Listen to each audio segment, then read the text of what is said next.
సఫలమయ్యేట్టుగా చేయాలి అని మా స్వాములందరి తరఫున వారికి మంగళాశాసనాలు చేస్తున్నాం. శరణాగతి దీక్ష కార్యక్రమాన్ని 49 రోజులు మనం ఆచరించాం.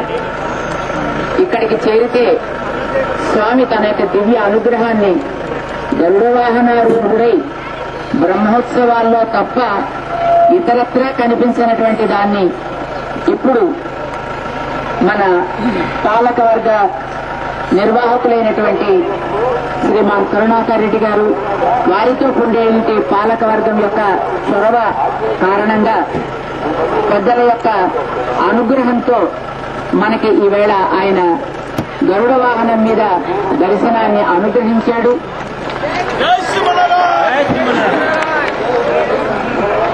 భగవంతుణ్ణి అలా సేవించుకోగలిగేటటువంటి అదృష్టం ఈవేళ మనం అందరం పొందాము అనంటే పెద్దల ద్వారా భగవంతుణ్ణి సేవించుకోవడమే మనకి నియమం. భక్తుల ద్వారా భగవంతుణ్ణి సేవించుకోవడమే మనకి శ్రేయస్కరం అనే దానికి ఇది ఉత్తమ నిదర్శనం. మనం ఈవేళ ఆలయ అర్చక వర్గం ద్వారా ప్రజలైనటువంటి మహానుభావుల ద్వారా వేదం పురాణం తిరుపాదం పైందు అని ఆళ్వార్లు మంగళాశాసనం చేసినట్టుగా వేద వ్యక్తులైనటువంటి మహానుభావులు వేదాంత నిష్ఠ కలిగినటువంటి మహానుభావులని మనం ముందు పెట్టుకుని చేసినటువంటి ఈ శరణాగతి ఫలితంగా స్వామి మనకి తన అనుగ్రహాన్ని ఇచ్చాడు. భగవంతుడి మీద అచంచలమైన విశ్వాసం కలిగినటువంటి భక్త శిఖామణులుగా ఉండేటటువంటి మన ఆలయ పాలక వర్గం మనకి ముందు ఉండడం చేత స్వామి భక్త పరాధీనుడై మనకి తన యొక్క దివ్య దర్శనాన్ని ప్రసాదించాడు. ఇప్పుడే కాదు, ఎప్పుడూ భగవంతుడు ఆయన విషయంలో ఎవరైతే శరణాగతి చేస్తారో వారిని తప్పక అనుగ్రహిస్తారు. అయితే మనం ఈ శరణాగతి చేసిన సందర్భంగా గుర్తించవలసినటువంటిది, మనం స్మరించుకోవలసినది ఒకటి ఉంది. మనం భగవంతుడి సన్నిధానానికి వెళుతూ ఉంటాం, భగవంతుడిని సేవించుకుంటూ ఉంటాం. అయితే మన పద్ధతి ప్రకారం భగవంతుడి దర్శనం ఇవ్వాలని కోరుకుంటాం.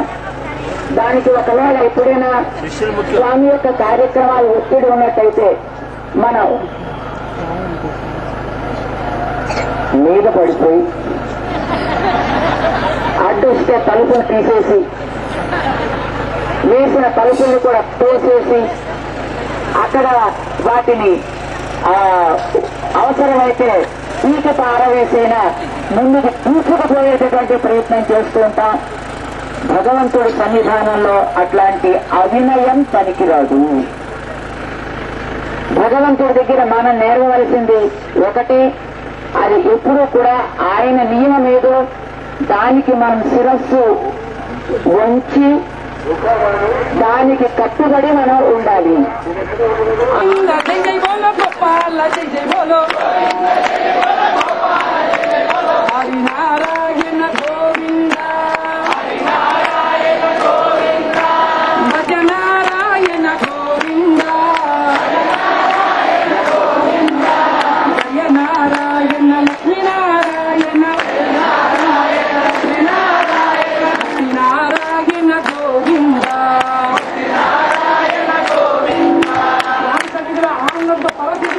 గోవింద జై జై గోపాల జై జై